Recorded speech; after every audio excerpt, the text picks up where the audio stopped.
अस्सलाम वालेकुम वरहमतुल्लाहि वबरकातुहू। ईद मुबारक। ईद की बहुत खुशियाँ मुबारक तमाम मुसलमान बहन भाइयों को जिधर भी वो रह रहे हैं, और जो इस मुल्क से बाहर हमारे जो कि लोग गए हुए हैं, दूसरे कंट्रीज़ में गए हुए हैं, उन सब को ईद मुबारक। और जिस मुल्क में वो रह रहे हैं उस मुल्क को भी ईद मुबारक मेरी तरफ से। दोस्तों, ईद बड़ी प्यारी बच्चों की ज़्यादातर ये ईद होती है। हम सब बड़ों की भी खुशियाँ आती हैं, एक दूसरे को मिलते हैं, बैठते हैं, इकट्ठा टाइम मिलता है, खाते पीते हैं, दोस्त आते हैं, लोगों के घरों में जाते हैं, तो बड़ा अच्छा सा टाइम होता है। इस ईद पे थोड़ा सा डिफरेंट होगा। वो पहले वाली जफ्फियाँ जो लगाते थे ईद के नमाज के बाद, वो मुलाकातें, वो एक दूसरे के घर बार बार आना, खाना खाना, डिशेस डिफरेंट किस्म की पे इनवाइट करना लोगों को, वो चीज़ें में भी इस दफ़ा नहीं होंगी। बड़े अफसोस के साथ में भी हमें उसी तरह से जिस तरह मस्जिदों में हम ईद पढ़ते थे उस पर भी पता नहीं दोबारा से पाबंदी लगाएं या जो भी हो। खैर, चीज़ें होती रहती हैं दूसरों के साथ। पता नहीं है ये दुनिया, इस दुनिया में हम आए हुए हैं, कितने दिन इसमें रहना है, कितनी ईदें हमने मनानी है। अब देखें, ये पीछे ये जो सान्या हुआ है, बड़ा अफसोस है उसके ऊपर। तकरीबन 100 के करीब लोग हमारे जो है बेचारे, उनकी डेथ हो चुकी है। वो गए हैं सारे खुशियों के साथ, अपने अपने घरों में ईद उन्होंने मनानी थी, वापस गए हैं। पीछे 2-3 रोज़े रह गए थे, लेकिन उनकी किस्मत में नहीं था इस दफ़ा इकट्ठे बैठ के। अल्लाह ताला उनके वो रोज़े उनके कबूल फरमाए, और जो उन्होंने लोगों के साथ किया हुआ है, क्योंकि अल्लाह ताला ने खुद से कहा हुआ है कि आप मेरे दिए हुए रिज़्क में लोगों को तकसीम करें, और आपका जो कि आपने जो लोगों को दिया है, वो जो लोगों पे तकसीम कर रहे हैं, वो जो है वो तो आपका महफूज है, वो सेव है। आज जो हमारे साथ नहीं रहे, जो पिछली ईद पे रहते थे, चाहे उनकी 12-12 गाड़ियाँ, 10-10 बंगले, उनके किसी काम के हैं नहीं, बल्कि उनका हिसाब देना पड़ेगा आगे जाके वो कैसे बनाए हैं, वो किधर से आए हैं। हाँ, उनके पास वो चीज़ है जो उन्होंने जाके कुछ लोगों का फ़ायदा किया हुआ था। वो इस कोठियाँ और बंगले की बजाय एक छोटा सा घर भी किसी गरीब का बना देते, और उसमें कोई अपने यतीम बच्चे या बेवा एक उस घर में अपना सर छुपा लेती, तो मेरे ख्याल में घर तो वो था, बंगला तो वो था जो कि सारी ज़िंदगी रहना है। हाँ, आप अपने बड़े बड़े नामों के लिए ये चीज़ें करते हैं, गाड़ियाँ, बंगले, ये चीज़ें बड़े बड़े आप ये कोशिश करते हैं, लेकिन उसमें आपका दुनिया और आखिरत दोनों जगह पे नाम होगा अगर वो आप करके जाते हैं। दोस्तों, ये दुनिया थोड़ी सी है, दुनिया ये आर्जी है। जब अल्लाह ताला ने आदम अलैहिस्सलाम को नीचे ज़मीन पे फेंका था, उस वक़्त भी उन्होंने कहा था कि आपका रिज़्क का इंतज़ाम नीचे कर दिया गया, और कुछ देर के लिए आपको नीचे मैं भेज रहा हूँ। कुछ देर, कुछ अरसे का जिक्र हुआ था, क्योंकि ये आर्जी हम कुछ देर के लिए आए हैं। तो कोशिश करें ये नफ़रतें ये ख़त्म कर दें। जो चला जाता है उसने तो वापस आना है ही नहीं है दोबारा इस दुनिया में, तो क्यों फिर इतना इस दिल को हम क्यों इतने बुग़्ज़ और चीज़ें रखी हुई हैं। जो आपके साथ नाराज़ हैं उनको राज़ी करें। जैसा कि चांद रात आने वाली है, बहुत सारे लोग ईद की शॉपिंग करेंगे। अब छोटी दुकान पे हमारा दिल नहीं करता शॉपिंग करने को। यार, कभी इस तरह भी होता है कि वो ही एक ही कंपनी, एक ही फैक्ट्री से एक चीज़ बन के आती है, लेकिन गरीब बंदे से लेने के लिए, यार फ्रूट है, फ्रूट एक खेत से निकल के आ रहा है, एक जैसा फल है। गरीब के पास अगर केले का रेट 120 रुपए दर्जन है, तो हम उसको 100 दे के भी खुश नहीं हो रहे होते। हमारा दिल होता है कि ये 80, इससे भी कम हमें दे। वो ही अगर हम बड़ी जगह पे बड़ी शॉप पे जा रहे हैं, तो उधर वो आपको 160 रुपए से कम नहीं मिलेगा, लेकिन बड़ी खुशी के साथ 160 दे रहे होते हैं। मुझे नज़र आ रहा होता है कभी कभी साथ कोई 20-30 रुपए, वो जो फल आपका लेकर रखता, वो जल्दी से फल भी रखवा देते हैं, उसको भी दे देते हैं। उनका तो निज़ाम चल रहा है, उनकी और भी ब्रांचेज हैं, उनका काम चल रहा है, उनके पीछे फ्रूट मंडी में उनके भी कॉन्ट्रैक्ट्स हैं।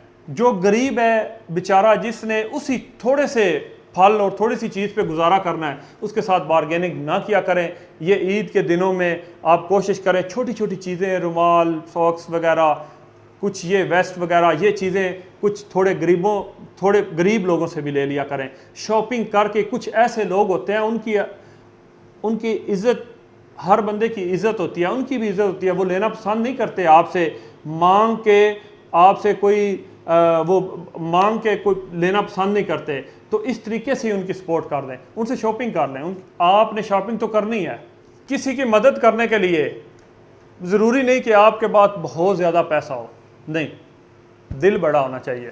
हेल्प तो 10 रुपए भी किसी की करें, आपको दिल में भी सुकून हो जाएगा, अल्लाह भी राज़ी हो जाएगा। उसकी निकली हुई दुआ से पता नहीं क्या ही आपको फ़ायदा मिल सकता है। ये मोबाइल की दुनिया से निकले, आपके वालिदैन आपके पास बैठे होते हैं, माँ बाप बैठे होते हैं, उनसे बात करने का आपको पहले तो उनको टाइम ही नहीं आप देते। जब उनके पास बैठे हुए भी आप आजकल पूरा दिन मोबाइल पे लगे हुए हैं, काम कर रहे हैं, वही टाइम थोड़ा सा उनको दें, वो खुश हो जाए, उनका दिल राज़ी हो जाए। उनकी ईद तो यही है, हमारे वालिदैन की ईद यही है, बच्चे उनके साथ खुशी से मिले, हमारी खुशियों के साथ उनकी खुशियाँ हैं, हमारे दुखों के साथ वो टूट जाते हैं। बड़े अफसोस की बात है, नाइंसाफियाँ हमारे मुल्क में बहुत ज़्यादा हैं। हम सबको चाहिए इन पे मिल के कंट्रोल करें, बड़ों की रिस्पेक्ट करें, दूसरों को टाइम दें।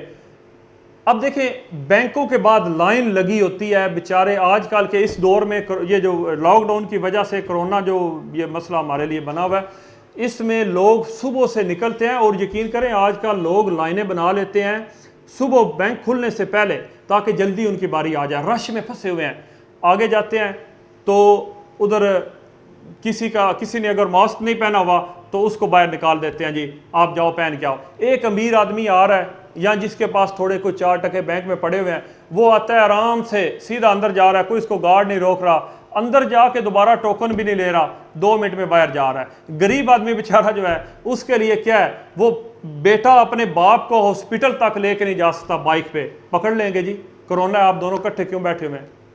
गाड़ी में निकले, जिसको अल्लाह ने तौफीक दिया, गाड़ी वाला जो है वो दे चाहे 4 5 6 बंदे, उनको नहीं, वो आपस में नहीं। इसी तरह और काफ़ी चीज़ें हैं, अब इधर बोलना लंबा बड़ा हो जाएगा कि गरीब और अमीर में कितना इन्होंने ना ये डाल दिया, ये फ़र्क डाल दिया। इस तरह होना नहीं चाहिए, ये हमारा इस्लामिक कंट्री है, ये चीज़ें नहीं होनी चाहिए। आपसे हमारे दीन में सब कुछ बराबर है, बराबरी है, ये चीज़ें नहीं हैं। एक दूसरे की सपोर्ट करें, एक दूसरे की मदद करें। जब मक्का से मदीना लोग हिजरत करके गए थे, लोगों ने अपने घरों तक, आदि प्रॉपर्टियों, आदि जदादें तक दे दी थी माजरीन को, लेकिन उनके अंदर जज्बा था, उनको मोहब्बत थी, उनको पता था कि ये सारी चीज़ें आर्जी हैं और आगे आने वाली ज़िंदगी में हमें इसका फ़ायदा मिलेगा। तो हमारे में क्या होता है जी, हाजी साहब ने कितना है जी, हाजी साहब ने रोज़ा आज क्या है जी, 25वां रोज़ा है जी, तो उधर से हाजी साहब ने जो किलो का जो वटा है वो हो गई 800 ग्राम का है, ठीक हो गया, मिलावट करके दे रहे हैं। उधर से जनाब सुपर चावल में मिक्स कर रहे हैं, बासमती वो दूसरी कर रहे हैं, 86 कर रहे हैं। उसके अलावा क्या क्या हो रहा है, इधर से सूद ले रहे हैं, रिश्वतें ले रहे हैं लोग, महकमों में बैठ के रोज़ा रख के। ये चीज़ें इस तरह से खाली हमारे भूखे रहने से अल्लाह ताला को इससे कोई फ़र्क नहीं पड़ता। हमारी आँख, हाथ, पाँव, दिलो दिमाग, हर चीज़ को आप मुत्तकी और परहेज़ किया करें, कम से कम इस महीने में तो कर लिया करें। आगे भी हम मुसलमान हैं, ज़रूरी नहीं कि सिर्फ रमज़ान में ही हमने करना है। ये रूटीन बना रहे हैं जो रमज़ान के महीने में हमने किया है, ये पूरी आगे भी ना आपकी, ताकि ये रूटीन अब चलती जाए।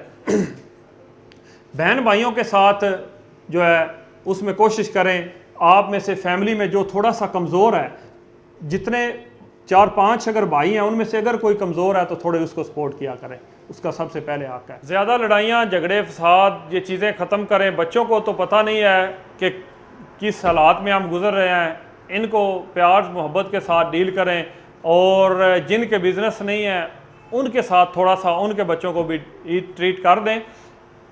बच्चों को चीज़ें याद रहती हैं, अल्लाह को भी पसंद आता है। मुझे बचपन की कुछ बातों में से 1-2 बातें ये भी याद हैं कि एक बंदे ने मुझे बचपन में, बहुत छोटा था, 10 रुपये दी थी। 10 रुपये का वो नोट अभी भी मेरी आंखों के सामने है। और इससे पहले भी एक दफ़ा और भी एक बंदे ने इसी तरह में मुझे ईद के मौके पे सपोर्ट किया था। बच्चों को भी ये चीज़ें याद रहती हैं, उनका ये स्पेशल डे होता है, तो बच्चों के साथ भी आप करें। और आखिर में आप सबको फिर मैं दिल की गहराइयों से ईद मुबारक पेश करता हूँ। Thank you very much.